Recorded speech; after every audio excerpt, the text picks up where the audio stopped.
Sir next మన republic డేకి ముందు పద్మ అవార్డ్స్ అనేది రిలీజ్ చేయడం జరిగింది. మన తెలుగు వాళ్ళు చాలామంది ఇచ్చారు.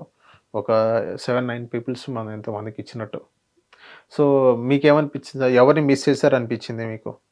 ప్రభుత్వ విధానాలు, నిర్ణయాలు ఎవరికైనా పద్మభూషణ్ ఆటిలతో మనం ఏం చేస్తాం సార్? ఒక పేరుకి వెనకాల ఓ బిరుదు అది. ఇల్లుడికి రాలేదు, అల్లడికి రాలేదంటే ఇక్కడ దానికి ఒక ప్రొసీజర్ ఉంటుంది. ప్రొసీజర్ ఫాలో అవుతారు. వాళ్ళకి నచ్చిన వాళ్ళకి ఇచ్చుకున్నారు. ఇప్పుడు బాలకృష్ణ గారికి ఇచ్చారు మళ్ళీ అనమాట. ఆయన ఒక ఇంటర్వ్యూలో భారతరత్న మా నాన్నకి ఇవ్వట్లేదు కాబట్టి అది కాలి గోటుతో సమానం అన్నాడు. ఏం చెప్పాలి? ఇప్పుడు ఆయనకి పద్మభూషణ్ ఇచ్చారు. ఆయన న్యాయంగా అయితే నా ఉద్దేశం ప్రకారం ఆయన రిజెక్ట్ చేయరు కదా. అవును సార్. ఇక్కడ వాళ్ళకి నచ్చారు కాబట్టి వెంకయ్యనాయుడు గారికి ఇచ్చుకున్నారు. మీరు చెప్పిన ఆ రోజు మీరు విభజన హామీలన్నీ మా ప్రభుత్వం వస్తుంది సార్, మేమే చూసుకుంటాం, మీరు ఏం టెన్షన్ పడకండి, కాంగ్రెస్ని నమ్మించి మోసం చేసి వచ్చిన తర్వాత 10 ఏళ్ళు పోయినా సరే ఇప్పటికీ ఏం చేయనందుకు మాట నిలబెట్టుకున్నందుకు ఆయనకి పద్మవిభూషణ్ ఇచ్చారు వెంకయ్యనాయుడు గారికి. ఇంకంతకన్నా ఇంకేటి కొద్దాం కనబడుతుంది మీకు?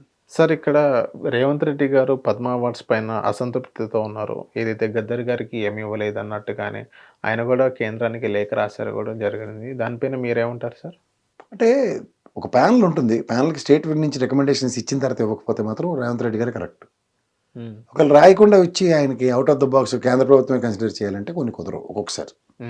నేను చెప్తుంది అదే, స్టేట్ గవర్నమెంట్ ఇన్వాల్వ్మెంట్తో వాళ్ళ పర్వ్యూలో కనుక ఇవి చేస్తే డెఫినెట్గా వీళ్ళే సముచిత స్థానాల్లో ఏర్పాటు చేయాలి. గద్దర్ గారికి కానీ లేదంటే ఇంకెవరు ఉన్నారు, గోరంట్ల వెంకన్న గారు ఇలాంటి వాళ్ళు ఉన్నారు కదా. అవును. ఇప్పుడు తెలంగాణ సమాజాన్ని చైతన్యపరిచి వాళ్ళ ఉద్యమకాంక్షతో ఉద్యమ నేపథ్యంలో చాలామంది కవులు కళాకారులు సముచిత స్థానాలు ఉన్న వాళ్ళు చాలామంది ఉన్నారు. లేని వాళ్ళని ఐడెంటిఫై చేసి ప్రభుత్వ తరఫున వీళ్ళే ఇచ్చేయాలి. ఎందుకంటే పోరాట యోధులకి, స్వాతంత్ర సమర యోధులకి, అలాగే తెలంగాణ ఉద్యమ నాయకులకి పెద్దపేట వేస్తామని ఈ కాంగ్రెస్ ప్రామిస్తే కదా. మరి వీళ్ళ ఎఫర్ట్స్ వీళ్ళ దగ్గర నుంచి. అవును, అవి చాలా ఇంపార్టెంట్. సార్ ఇది హుస్సేన్ సాగర్ ఇన్సిడెంట్ నిన్న జరిగింది కదా, దానిపైన మీరు ఏమంటారు సార్? యాక్సిడెంట్ అండి అది. యాక్సిడెంట్, దానికి మనం ఏం చేస్తాం? అది పర్యాటక రంగం ఆధీనంలోనే నడుస్తుంది. అది ఎక్కడికి వెళ్ళి ఎవరో కాన్స్పిరసీ క్రియేట్ చేయడం అలాంటి కుదరవు. బట్ సంభవం అంటే మినిమం ప్రికాషన్స్ తీసుకోకుండా అజాగ్రత్తతో ఎవరైనా చేశారు సార్, లేకపోతే నార్మల్గా? లేదండి, అందులో లైఫ్ జాకెట్స్ అవన్నీ లేకుండా అవన్నీ పంపించరు.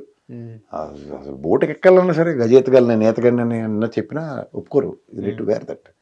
వాళ్ళంత కండిషన్స్తో తీసుకెళ్తున్నారు, జరుగుతుంది. పొరపాటు జరిగింది అంతే. Okay, it's complete an accident. It's totally an accident. Okay sir, ఇంకోటి రేవంత్ రెడ్డి గారు ఏదైతే 6 హామీలను వచ్చారో నిన్న 4 హామీలు అనేది అమలు చేయడం జరుగుతుంది. రైతు భరోసా కానీ, రేషన్ కార్డు కానీ, ఆత్మీయ భరోసా కానీ, ఇందిరమ్మ ఇల్లులు కానీ. అండ్ ఇక్కడ మనం చూసుకున్నట్లయితే రేవంత్ రెడ్డి గారు రేషన్ కార్డు గురించి గట్టిగా మాట్లాడడం జరిగింది.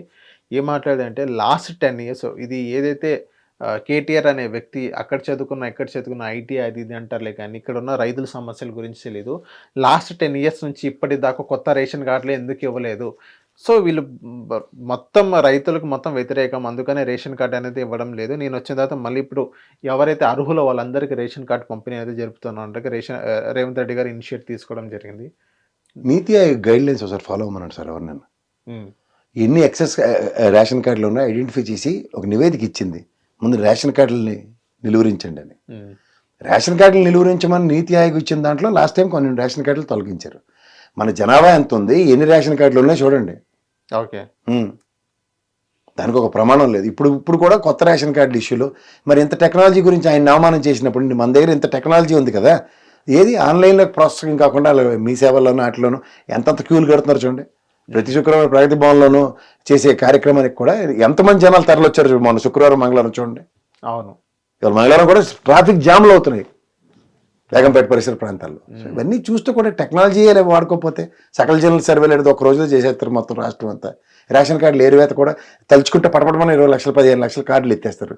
కొత్త కార్డులు ఇవ్వడానికి టెక్నాలజీ వాడుకొని ఉన్న సామర్థ్యాన్ని వాడకుండా ఇది ఎక్కడండి? నాకు అర్థం కాదు. కులగణన చేసేయగలుగుతారు మీరు. కొలగడంతో పాటు రేషన్ కార్డు ప్రజలకు ఇచ్చే దగ్గర వాళ్ళ స్థితిగతులు సాధక బాధకాలు చూసి వాడు అర్హుడో కాదు అక్కడికక్కడే దిశానిర్దేశం చేసుకుంటూ ఒక ఫార్మాట్ డిజైన్ చేయలేరు. అవును. సో థ్యాంక్ యూ సార్ మా హిట్ టీవీకి వచ్చినందుకు. హిట్ టీవీ యాప్, ఇందులో short news, live news, entertainment shows, movies, digital magazines తో పాటు మీ జిల్లా వార్తలను కూడా ఫ్రీగా చూడొచ్చు. అంతేకాదు కేజీ నుంచి పీజీ వరకు విద్యార్థులకు స్కాలర్షిప్ కూడా అందిస్తున్నాం. ప్రతి వారం 10 మందికి లక్కీ డ్రా ద్వారా ఒక్కొక్కరికి 10,000 రూపాయలు అందిస్తున్నాం. ఇంకెందుకు ఆలస్యం, వెంటనే హిట్ టీవీ యాప్ ని డౌన్లోడ్ చేసుకుని ఫ్రీగా ఎంటర్టైన్మెంట్ పొందండి. Hit TV app. Hit TV app.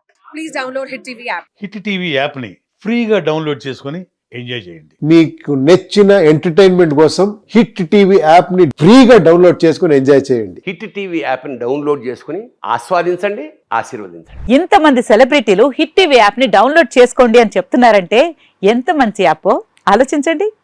America America America అమెరికాలో చదవాలనుకునే వాళ్ళకి విశ్వసనీయమైన పేరు మన శౌర్య కన్సల్టెన్సీ.